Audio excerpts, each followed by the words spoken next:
Hindi pa handa ang script, yun pala. Lori Garcia, may panawagan rally sina Kong Libiste at mga taga Batangas. Oil prices at may balita, pupunta din si Kong Myo ng Cavite. Ayan, dumalo po kayo dyan. Dong, naka-live ka now? Opo, Charlie Lagman. Antayin lang natin ang affidavit sa St. Peter. Wag naman ganun. At walang maskara badong. Ha? Naintindi. Ayaw ni Lacson, isa lang ang mga Marines kasi sasabit si Soto. Bakit naman? Sinabi ba na may maleta si Soto? Good day, Boss Buds. Clark Samson, palit apelyido sila para malakas. Clark Samson, palit apelyido. O, comment, tanong-tanong. Magtanong po kayo para masarap po ang usapan. At mag-likes po kayo. Yan, thank you very much kay Ma'am Emily. Yan, Boss Buds, pangkape Emily. Yan, maraming salamat Ma'am Emily sa 500 yen. Thank you very much. Badong, tanggalin mo nga yung glass mo. Ayan po ha. Tinanggal natin ang glass natin. Ayan, kaya live na live po tayo. Yan po ay pagbibigay dito kay Charlie Tagman. Duda. Duda kung usapang overreach of power, yun ang ginawa mo, Dilima, sa mga driver. Ninakaw mo ang mga lakas ng mga yan. Boss Buds, kahit magkamuka si Laila at Beatrix, hindi sila pareho. Si Laila nang aagaw ng asawa. Si Beatrix, nagtatago ng asawa. Ayun. Tama yan. Gwapo siguro. Hindi ko pa nakikita asawa niya ni Beatrix eh. Gwapo siguro yan, no? Kaya tinatago eh.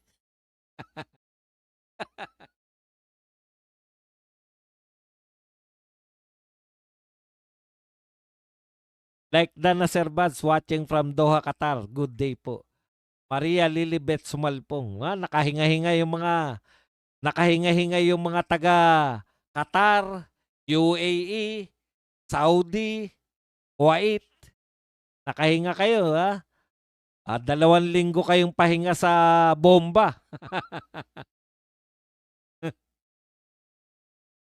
live nga, gwapo pa rin. Yan ang mga gusto ko. The most awaited Tegi in history of mankind. Correct. Talagang, ayan, maraming netizen. Yan, teka muna.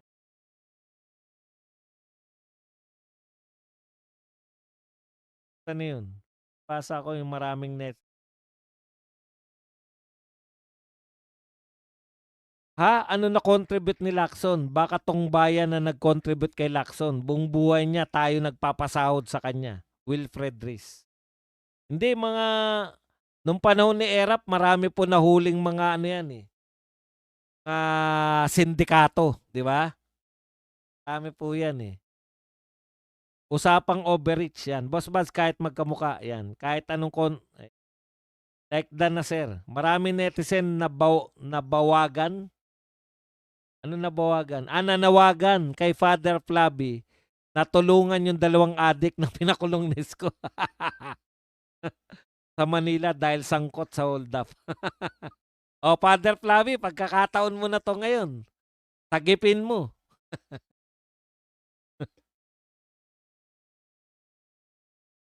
Magandang araw ng kagipitan. Hindi raw po kalayaan ngayon. Araw ng kagipitan, sabi ni Michael Remulta. Pakulo lang ba ng Malacanang ang ginawa nila sa St. Luke's? Hindi po natin alam. Wala kasing nagme-medical bully. Boss, yung mga loyalista ba at kakamping may discount sa gasolina? Mas kung buhay pa si Bonggit, bakit wala po kami napapanood man lang na live stream o kahit na naka-live po sa kanina, doon po sa Mount Samat. Huwag niyo na pong pagdudahan, ako na nga nagbabalita na buhay na buhay. Ang galing mag-imbestiga ni Lacson, gagawin lahat maiwas lang sa amo niya yung issue. Loren Carlo. Boss Bas, ano na po nangyari sa pondo ng PhilHealth? Naibalik na po ba? Wala na tayong balita eh. 30 old man, boss. Asawa ni Luistro. Bilang native ng Asipolo, Ifugao, na OFW, natutuwa po ako na napakainit na tinanggap si BP Sara sa aming probinsya, particularly sa bayan ng Lamot. Sarap magindi. Ah, 'di ba? Ngayon, alam po ninyo, sa totoo lang po, eto ang inihain kita kay BP Sara, aso. Yan yung sinasabi ko sa inyong cultural. Yung mga hindi po kumakain ng aso, sabihin, labag sa batas yan. O, kita nyo? Ang labag po sa batas, yung pinakikialaman nyo yung mga identity, mayor pa yun Sige nga, ipakulong nyo nga si mayor. Nagkatay ng aso para ihanda ka sa vice president. Hindi po obrang applicable yan. Huwag po kayong padikta dyan sa mga mali po eh. 'Di ba? Yung mga cultural identity natin, sinusuko natin sa West. Pag sinabi ng West na huwag kayong kumain ng aso, kasi sila hindi kumakain ng aso. Ano ba pagkakaiba naman kinakain natin sa kinakain nila? Oh, yung kumakain po yung ng baboy sila. Bakit wala bang animal rights yung mga baboy? Aso lang ba? Masyado po nating sinuko yung ating cultural identity dyan sa West eh. Walang kumakain sa kanila ng aso. Susunod tayo sa standard nila.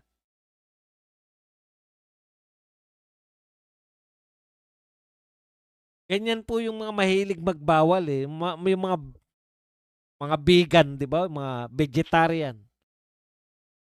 Wala tayong pakilamanan. Kung kumakain kayo ng damo, okay lang sa amin yan. Tipid yan. Pero huwag niyong pakialaman yung mga taong kumakain ng karne. Di ba mga ganun? Kita niya sa Ifugao.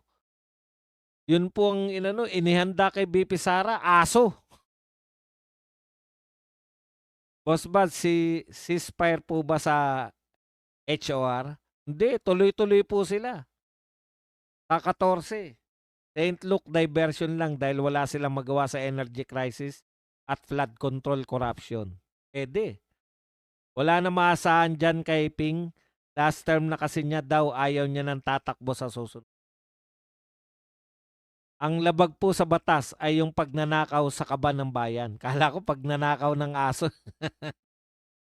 Boss, pag nakabalik ba si Sara, pagka-presidente, baba kaya ang gasolina? Yan pa mga mali, no? Sasabihin, kumakain ka pala ng aso, kainin mo nga yung aso nyo. Ba't ko kakainin yan? Parang anak ko na yung mga aso ko. Mabugok ang puto. Porkit kumakain ka ng aso, kainin mo na yung maling mga katwiran yan. Ako kasi proud ako na yung mga Igorot, mga Ifugao, dyan kami galing eh. Kaya nga, sa Baguio nga puta parang, ay hindi po, Tagalog po ako, sabi ko. Tinitigan pa ako ng masama. Tagalog ka? Naisip-isip siguro. Yung itsura mo na yan, Tagalog ka, latang-alata namang Igorot ka eh. Tama po yun, Igorot po malamang yung lahi ko, pero ano magagawa nyo kung di ako marunong mag-Ilocano? Di po live yun, noon last year pa po yun. Boss, sana wag namang manawagan na mamatay yung isang tao. Kahit gaano siya kasama, wag namang kamatayan yung karma niya. Comatose lang pwede. Kala ko pa naman. Hindi, pinasimulan niya ni Cara David eh. Sumusunod lang tayo sa panalangin ni Cara. Like and share mga boss. Yung kinakatay nila na aso, yung hindi alaga sa bahay. Nagpapalaki talaga sila aso na pangkatay. Dati sa Baguio, nakakabili pa ako ng mga lutong ngayon, wala na eh. Bawal na rin yata sa Baguio eh. Pag maano ako sa Baguio, meron ako nakakain karinderya ron na aso eh. Asawa ni Luistro, tropa yan sila ni Arn. Ang hilig sa bata, Dokbad. Isang nagbabalak tumakbong presidente na di pa nadideklara, isa pa lang 80. Alam niyo po, ako po wala po akong problema kahit na anong paniniwala mo, pero wag ka manlinlang ng tao, 'di ba? Halimbawa, ito magandang halimbawa. Halimbawa, hindi ka naman iglesia, pero dahil tatakbo ka, putya, nagpa-convert ka. Pero kahit dapat yung paniniwalang personal, proud ka. Kung hindi ka proud diyan sa pinag-isip mo, pero yung ateista, parang mahirap pong paniwalaan 'yan. Na merong ateistang ano. Sino ba 'yan? Kunwari hindi alam. Sino ba 'yung tinutukoy mong ateista na 'yan? Isa nagbabala, "Boss, 'pag naging pumalit si Sara sa pagka-presidente, sino magiging vice at sino ang Senate President?" Aba, ako po ay hindi manghuhula. Kaya 'pag hintayin na lang natin. 'Pag ako dapat kasi ganito tanong, sino gusto mo? 'Yan kaya ko sagutin. Yung tanong mo, sino magiging? 'Di po ako manghuhula. Puwede niyo akong tanungin, sa palagay mo, sa tingin mo boss, sino gusto mo? 'Pag gusto ko, puwede akong sumagot. Pero yung sino sa tingin mo magiging, mahirap po sagutin 'yan, 'di po ako manghula. Sir Buds, may flag racing ba ngayon si BBM? Opo, naroon nga po kasi po tradisyon po 'yan ng mga presidente ng Pilipinas. Tuwing araw po ng kalayaan, do'n po sa may, Mount Samat. Ganda ro'n, kaya lang napakatarik.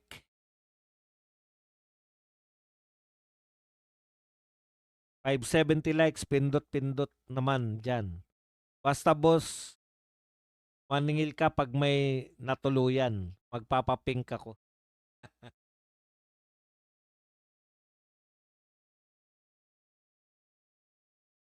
'Di talaga puwedeng kainin ng aso kung si Tuta, Pong at Toto ka. Basta boss, ayan, bakit gusto mo also Buds, aso? Eh, nakalakihan ko na 'yan na nung bata ako, nagkakatay ng aso sa'min, eh. Aso nga namin kinakatay.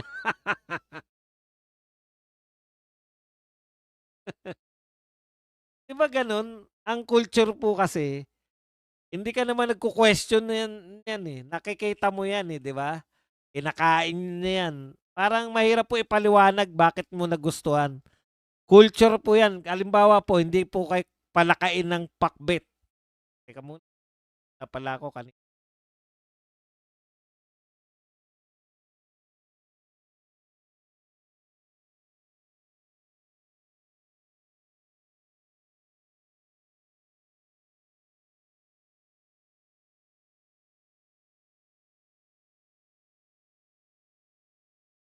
okey. Halimbawa, simplehan lang natin yung alam natin. Halimbawa, hindi kayo kumakain ng pakbet. Magtataka ka, bakit niyo kinakain 'to, hindi naman masarap, 'di ba? Hindi, yung kami pong pinanganak kami na may pakbet na diyan, pinanganak kami na kinakain na namin 'yan, hindi na po namin iniisip bakit kami kumakain niyan, 'di ba? Ganyan po yung culture. Kumbaga, pinanganak ka, yan na yun, hindi mo inaaral.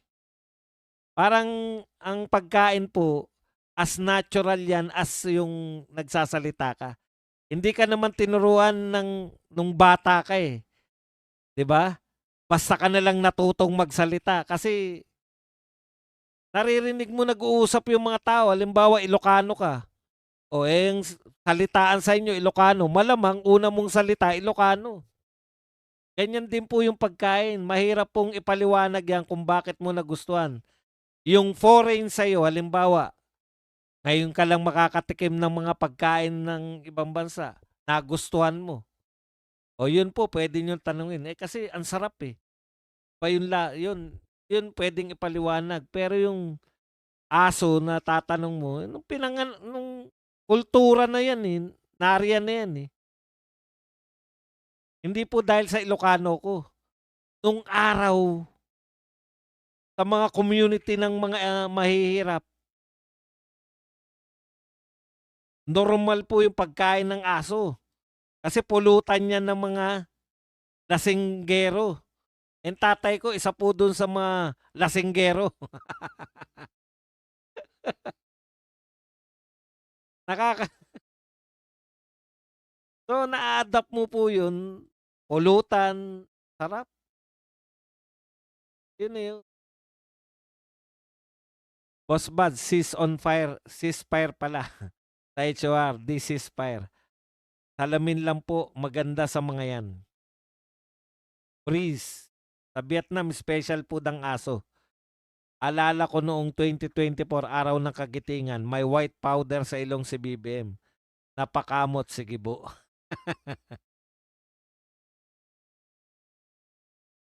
Kanina pa pala ako tumaba si BBM sa araw ng 84th kagiting. Baka may sipunan naman si nga pala, no? Sa Bataan pala yun, no? O, 1 taon na rin pala yun. Dati, Sir Bads, nagkakatay ako ng aso nung di pa bawal. Pinagbawal eh. Sir, may kaso ba ang doktor pag di nila nilalabas ang medical bulletin ng presidenteng bangag? May kaso po siya pag nilabas niya na walang... Yung doktor po, pag hindi po pinalalabas ng pasyente, kakasuhan ka nun. Paborito ko kalderetang aso back year 80s, sabi nila Buyo. Regional custom. Parang kambing lang, Sir Badong. Ilawin ang tawag sa aming mga Bisaya. Tama, boss. Hirap intindihin ang lasa ng pagkain dito sa Cyprus. Yun po yan eh. Kahit yung mga biryani, hindi. Kasi kaya hindi man naman ako kumakain ng biryani. Nauna ko napanood kung paano magluto yung mga Indiano. Yung mga nakakalat na. Tapos nakita ko nagbebenta ng mga biryani. Mga Indiano sa Hong Kong. Ayokong tikman. Ang ano kasi, yung tiyan ko kasi, ano ko, lactose intolerant. Madaling masira po tiyan ko eh. Boss Buzz, doon sa mga hindi kumakain ng aso, dapat din ba bawal sila ng dog style?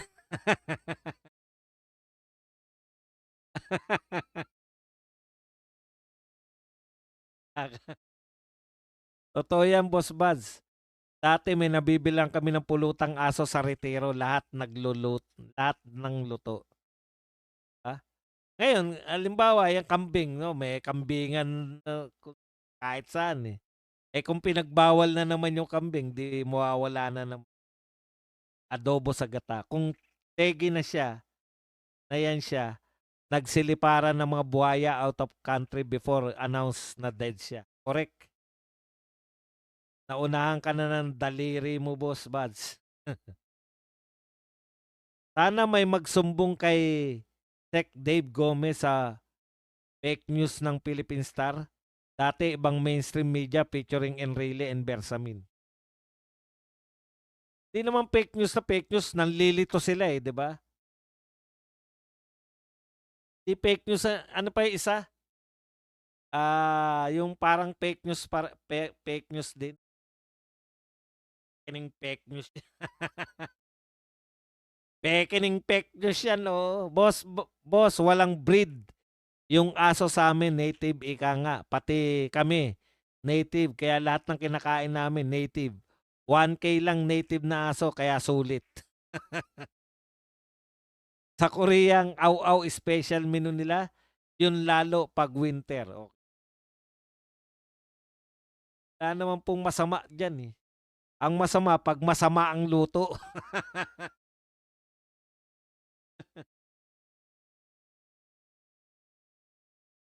Totoo po ba na ang pusa ay nahalo sa siopaw? Ayun, misleading. Alam niyo, hindi ako naniniwala dyan. Yung, yung mga magsusiopaw, na-issue yan yung mamunlok eh, di ba? Yung mamunlok daw, palaman ng mamunlok, ano. In fairness ang sarap nung nakain kong siopaw dyan sa may Iloilo. Queen, Queen siopaw ang tawag. Bertos ba yon? Bertos. Alam mo sa Iloilo, panay kainan, no? Cuisine.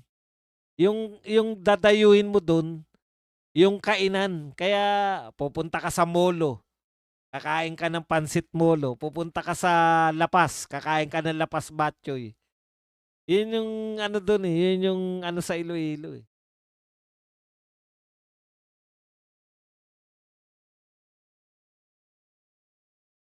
Ano nga yung tinatalakay ko, bakit ako napunta sa Iloilo? Sasakit tuloy ulo ko nito. Disinformation yan. Masarap ang siomay ng mamunlok. Correct, ako nasasarapan eh. Hindi pa, ang ino-order ko talaga dyan, mula noon sa Quiapo eh. Ewan ko lang sa Quezon Ab ba yun? Yung may mamunlok. Mas masarap yung mamunlok sa Quiapo. Sa Quiapo. Kasi yung sabaw nila, parang yung sa Quezon Ab parang kulang eh. Sa Quiapo kasi may panghi. Kaya talagang puta, iba to, masarap. Mas masarap yung sabaw. Mapanghi. May panghi. Kaya yan naman, nalulungkot ako pag yung mga kinakainan ko nagsasara. Nalulungkot ako dyan eh. Ayon, yung kasi yung ano, yung siopaw sa Bertos. Bertos ba? Nakalimutan ko na eh. Queen siopaw. Albertos yun, boss. Albertos ba yun?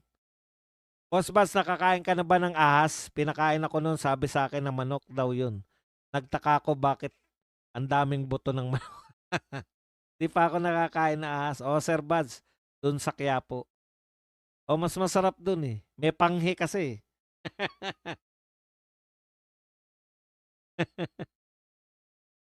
Boss Badong yung aso nakalibing na hinukay pa namin.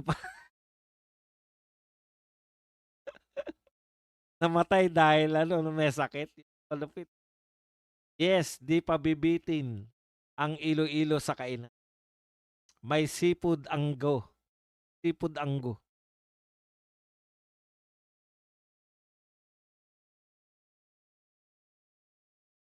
Kaya nalungkot ako nung nagsara yung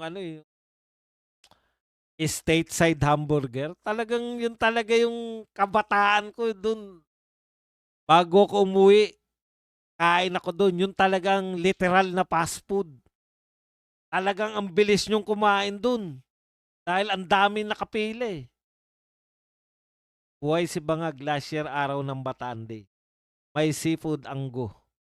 Recto pakitong-kitong OMG. Uy, Father Flaby. Mapanghi. Malakas naman talaga ang mga Duterte. Hindi dahil sa apelyido ay Duterte. Dahil totoo silang maglingkod. At magtrabaho. Di tulad ng iba, puro papogi lang. Magaling magsalita pero sa gawa, nga.